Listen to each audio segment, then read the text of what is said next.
In a world of crippling poverty and austerity, it seems only fitting that we forget our problems and unite together under the banner of football to wave flags of patriotism and abuse immigrants. Welcome to FIFA 11, where you assume the role of a football team, crushing the hopes and dreams of other athletes as you compete for what is effectively man points. And you can do all this in two ways: against a machine, Man points not or some pleb over the internet.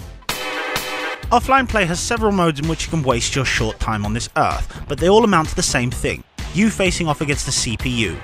Easy settings cause the computer to act completely and utterly incompetent, becoming dazzled and baffled by the simplest movements, while hard settings transform the computer into a highly efficient chess player where it can predict your every move and react the millisecond you push a button.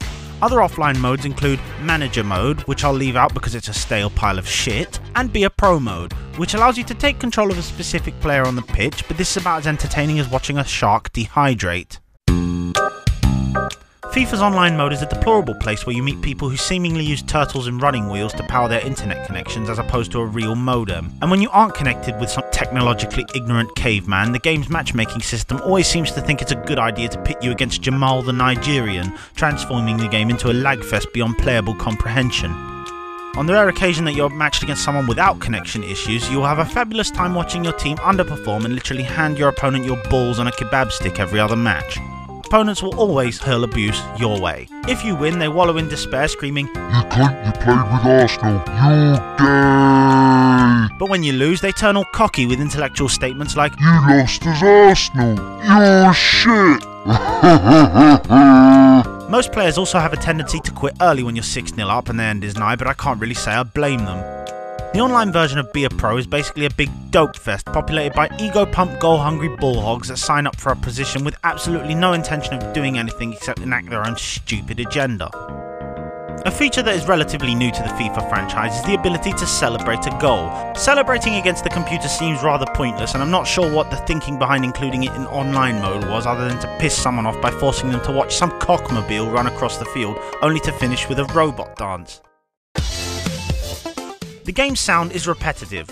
Its playlist is filled with songs that have annoying lyrics that loop too many times, one of which strangely asks you to make food.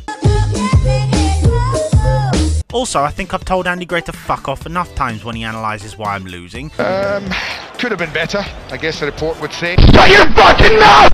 Perhaps it's time for someone new, as commentators become irritating after hearing them repeat the same generic bollocks every single match. Maybe EA, the multi-million-dollar tax-evading corporation, can't afford alternating commentators. You can always be certain that a player will somehow ruin a good succession of passes in a completely idiotic, borderline disabled action that is unfathomable to even the most hollowed skull fuckwit.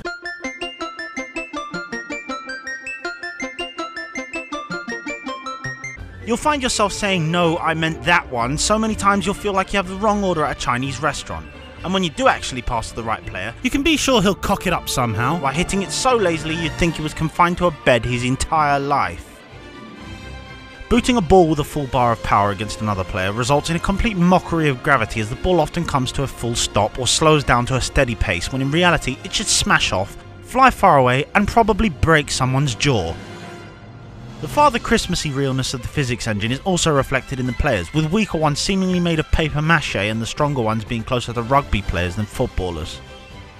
Players like Cristiano Ronaldo and Lionel Messi are sprinkled in magical fairy dust that make them exempt from rules and logic. It's infuriating when you tackle a super player and he somehow still has the ball, and that if you do somehow take it off him, he shoves you aside and takes it back like he has the strength of a goddamn polar bear. These kind of players seem to be more valuable for their ability to induce sudden retardation disorder in others rather than their own skill, because more often than not, you'll find your players fumbling even the most basic things when pit against super players.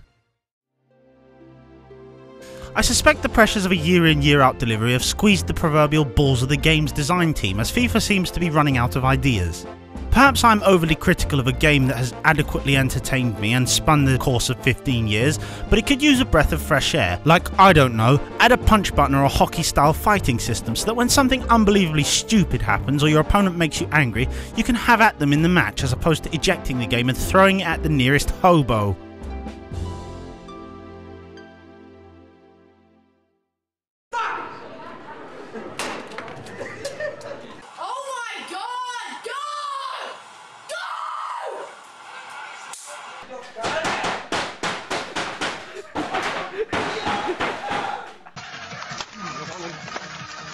lot to do.